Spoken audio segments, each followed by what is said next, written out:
Qadrli obunachilar, barchangizga assalomu alaykum. Sizlar bilan men Mirsaid, kanalimizga xush kelibsiz. Bugungi videomizda ko'pchilik so'ragani uchun mana shu mini traktorimizni to'liq o'lchamlarini ko'rsatib tushuntirib o'taman. Siz esa albatta like bosib, obuna bo'lmaganlar obuna bo'lishni unutmang. Demak, birinchi navbatda ramasdan boshlaymiz. Ramasi o'nlik shvillerdan tayyorlangan. Ramani old qismini eni 46 cm.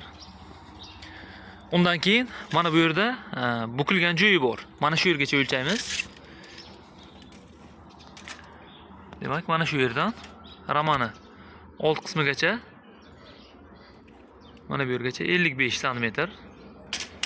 Undan so'ng esa mana bu qismi 10 cm va ramani orqa qismidan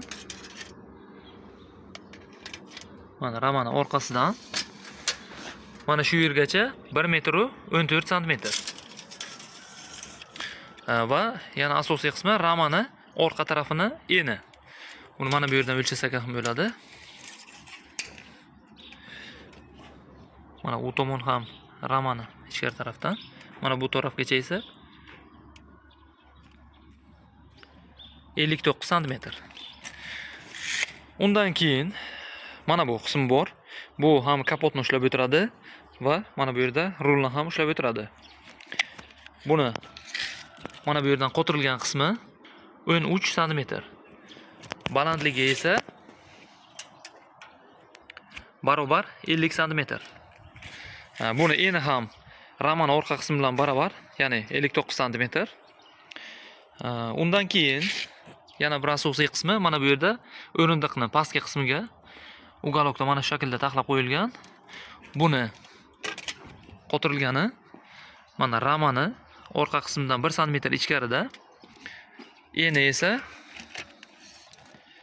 35 cm va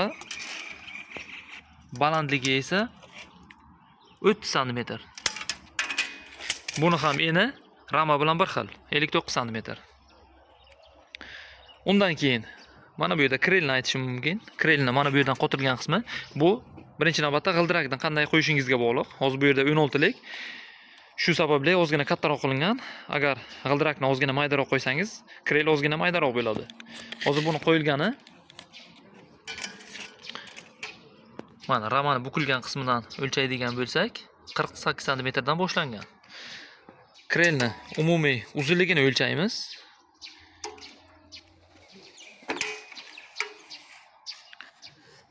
Bir metr 8 cm dan ozgina uzunroq.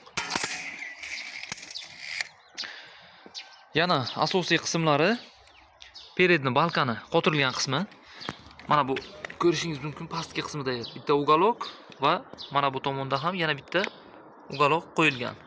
Buni ugalokning qotirilishi ramani old qismidan o'lchaydigan bo'lsak, mana bu yerdan 16 cm dan boshlanadi. 16 cm. Va bir-birini oraliq masofasi esa 26 cm. Undan keyin yana bir asosiy qismi mana bu orqa naviskani plitasi bor. Mana shu plitani ham o'lchab aytaman hozir. Demak, mana bu yerda plita. Plitani umumiy uzunligi eni 38 cm, balandligi esa 37 cm. Mana bu to'g'risidan qaraganimizda 37 cm. Buni ramani mana bu qismidan plitani pastki qismigacha esa mana shu yerdan o'lchasak bo'ladi. Mana bu yerda kruglak bor. Mana shuni yuqori qismigacha 8 cm. Pastdagi kruglak esa har tomonga, mana bu tomonga ham 5 cm, ikkinchi tomonga ham 5 cm uzunroq qilib qo'yilgan. Naviskani asosiy qismlarini ham aytib o'taman. Demak, mana bu yerda 35 lik kruglak, futulka mana bu listga svarka qilingan. Demak, naviskani mana bu yuqori qismidagi mana bu detalni teng o'rtasidan o'lchab ko'rsataman. Mana bu tomoni o'rta qismidan mana ikkinchi tomonni o'rta qismigacha 31,5 sm. Va pastdagi uzun mana bu qismlarni o'lchab ko'rsataman. O'rta qismidan buni o'rta qismigacha 45 sm. O'rtadagi mana bu natashnoy qismlari, bular mana bu detalga qo'tirilgan. Naviskani mana pastdagi qismi, mana bu ko'tarilgan payti, mana bu ham shu bilan birga qo'shilib ko'tarilishi kerak. Shu sababli o'rtadagi mana shu o'qni o'ziga vtulka qilib, keyin mana bular natashnoy orqali bunga qo'tirilgan. Yana bir asosiy qismi mana bu yerdagi silindrni ushlab o'tiradigan mana bu detal bor. Buni o'rtasidan o'lchaganimizda 13 sm. Va pastki qismi mana bu yerda ramani, bitta qulog'i mana ramani o'ziga qo'tirilgan. Ikkinchisi esa mana bu tomondan ham ramaga, ham mana bu listni o'ziga qo'tirilgan.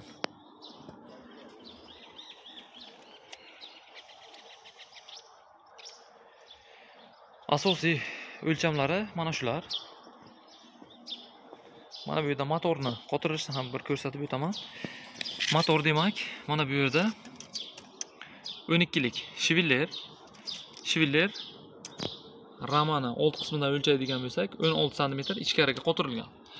Va shivillerni mana bu yerda bolt bilan qo'tirish uchun kesib olingan. Va motorni mana bu tomonida esa mana bu yerda bolt qo'yilgan.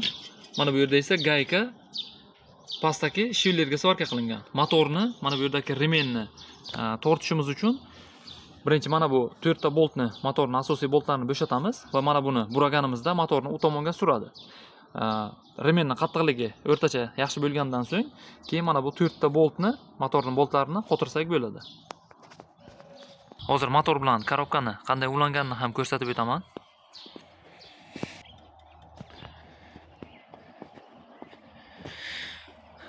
Motorda demak mana bunaqa.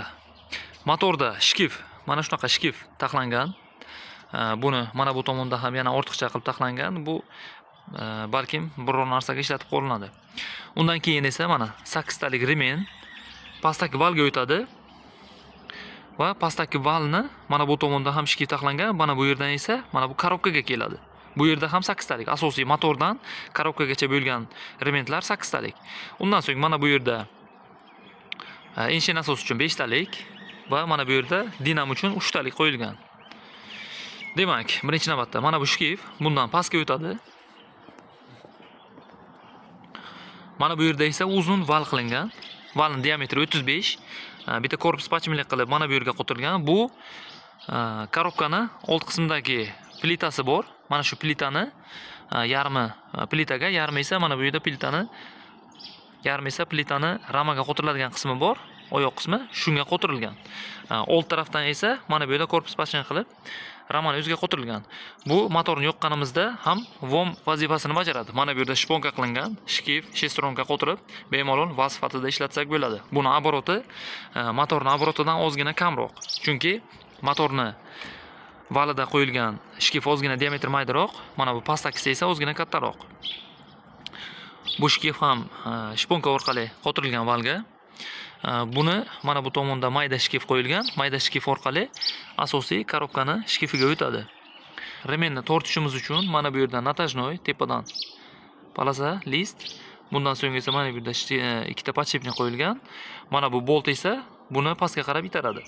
Shuning hisobiga remenni taran qilib tortib qo'ysak bo'ladi. Undan so'ng esa mana bu yerdan yuqoriga chiqadi. Bu inshin nasos uchun. Nasosni ham bir tomoni plitaga qo'tirilgan, u tomoni mana bu yerda esa natashnoy sifatida mana shu detal qo'yilgan. Buni bemalol yuqoriga tortib, qo'tirib qo'ysak bo'ladi. Remenni tarangligini tortib. Asosiy qismlari mana shu. Rul qismini ham aytib o'taman. Rul mana bu yerda kardan orqali yuqoriga o'tadi. Mana bu rulni o'ziga. Bu yerda esa ikkita korpus podshipnik, mana bu uголокка qo'tirilgan. Rulovoy kolonka esa vaz avtomobilniki. Bu ramani o'ziga qo'tirilgan. Ramaga mana bitta bolt ramani o'ziga qo'tirilgan. Mana bu ikkitasi esa mana bu yerda 1 sm listdan ramani o'ziga svarka qilingan va ikkita boltdan shunga qo'tirilgan. Buni qotirilgan qismi ramani mana tekis qismi keladi. Buklangan joyidan mana shu yerdan o'rnatiladi. Undan so'ng esa mana bu pastdagi tegasi buni mana bu yerda ko'rishingiz mumkin. Vaz avtomobilning ikkita mana bunaqa tega o'tadigan qismi bo'ladi. Bittasi to'liq svarka qilingan va bir tarafi tekis qilib tashit qilingan. Bundan so'ng mana bu tega balkani ikkinchi tarafiga ketadi. Mana bu yerga keladi. Shu yerdan mana bu ikkita g'ildirakni bir-biriga ushlab o'tiradigan tega bor. Shunga uchidagi qismi svarka qilingan. Shu orqali bir tarafini tortgan payti ikkita g'ildirak ham bir xil buraladi. Mostiga keladigan bo'lsak, mosti gibrid most 21 Volga va UAZning stupitsalari qo'yilgan. Mana bu tomondan ham ko'rishingiz mumkin. UAZ stupitsa ramaga mana bu yerdan ugalok orqali qotirilgan. Ugalok shvillerdan 2 bo'la qilib kesilgan va yarim aylana qilib birinchi mostga qotirilgan va ikkita bolt bilan ramaga qotirilgan. Tormoz qismi ham mana bu yerda ko'rishingiz mumkin. Supportning bir tarafi mana bu list bo'lagi orqali ramani bir tarafiga qotirilgan, ikkinchi tomondan esa mana bu tomonga qotirilgan. Shu orqali support mana shu yerning o'zida turadi. Disk esa kardan bilan mostni o'rtasida qotirilgan. Bu yerda esa tormoznoy silindr, bu ham ramani o'ziga qotirilgan. Mana bu yerda esa bosadigan pedali. Asosiy qismlari mana shular. Bu yerda esa gidrobachok, enshi nasos, raspretel mana bu o'rtaga qo'yilgan. Bu yerda bittasi orqa naviska uchun va bittasi mana bu yerdan ishlangan orqali kelib mana bu yerga turibdi. Buni oldiga jatka qo'ygan payti bemalol jatkaga qo'yib ishlatsa bo'ladi. Hozircha mana shu video bo'ldi do'stlar. Videomiz foydali bo'lgan bo'lsa albatta like bosishni unutmang. O'z fikringizni esa albatta kommentariyada yozib qoldiring. Keyingi videolarimizda uchrashguncha xayr do'stlar.